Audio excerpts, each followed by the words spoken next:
में ले जाते हैं और वहां पेड़ों से बांधकर उनके साथ बुरा बर्ताव करते हैं। कुछ देर बाद चुक एमा का फोन हाथ में लेकर उसे चेक करने लगता है और ये वही फोन था जिससे चुक न्यू ईयर वाली रात बार में लड़कियों की फोटो खींच रहा था। एमा की गैलरी में चुक को एक ऐसी फोटो मिलती है जिसमें इस परिवार के साथ एक छोटी बच्ची भी नजर आ रही थी। वह तुरंत जर्मन को वह फोटो दिखाता है। जर्मन मेरी के पास जाकर सख्ती से पूछता है कि यह दूसरी लड़की कहाँ छुपी है, पर मेरी अपना मुंह नहीं खोलती और उसे कुछ भी बताने से मना कर देती है। इसके बाद दोनों भाई एक बहुत ही खौफनाक खेल शुरू करते हैं। वो रॉबिन के सिर पर एक बियर की केन टिका देते हैं और अपना निशाना लगाने का खेल खेलने लगते हैं। रॉबिन डर से इतना कांप रहा था कि वो केन उसके सिर से फिसल कर गिर जाती है। जर्मन दोबारा जाकर उस केन को सेट करता है, पर कंपन की वजह से केन फिर गिर पड़ती है। इस बात पर चुक इतना झल्ला जाता है कि वह सीधा रॉबिन को खत्म कर देता है। अपने पति की ऐसी मौत देखकर मेरी फूट फूट कर रोने लगती है। वो उसे भी मार मार कर बेहोश कर देते हैं। फिर मेरी के सिर पर भी वही केन रखी जाती है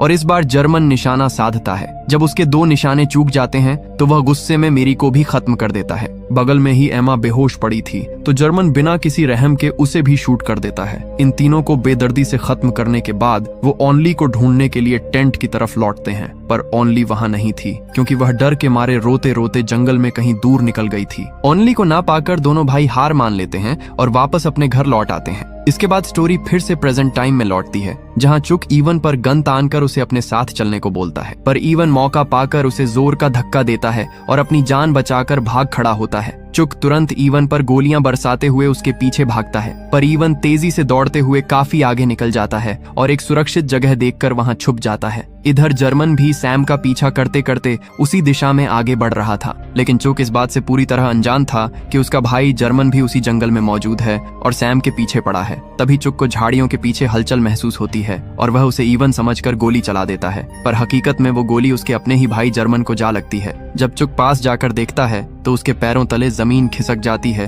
कि उसका भाई तड़प रहा है। वहीं करीब में ही छुपी सैम की गोद में वह छोटी बच्ची अचानक से रो पड़ती है। बच्ची की आवाज सुनकर चुक तुरंत सैम को ढूंढ निकालता है और पीछे से आकर उसके सिर पर गन लगा देता है। वह सैम को गन के जोर पर डराकर जर्मन के पास लाता है जो दर्द से कराह रहा था। तभी ओली फिर से रोने लगती है। बच्ची के रोने से चुक का पारा 7वें आसमान पर पहुंच जाता है और वह बच्ची को सैम से छीनकर बेरहमी से जमीन पर पटक देता है, जिससे ओली तुरंत बेहोश हो जाती है। यह हैवानियत देखकर सैम अपना आपा खो बैठती है और जोर जोर से चीखने लगती है, पर चुक उसे धमकाकर शांत कर देता है। इवन भी पास ही में छुपकर यह पूरा मंजर देख रहा था, पर निहत्था होने के कारण वह कोई कदम नहीं उठा पाता। इधर जर्मन दर्द से बिलखते हुए चुक से कहता है कि मुझ पर और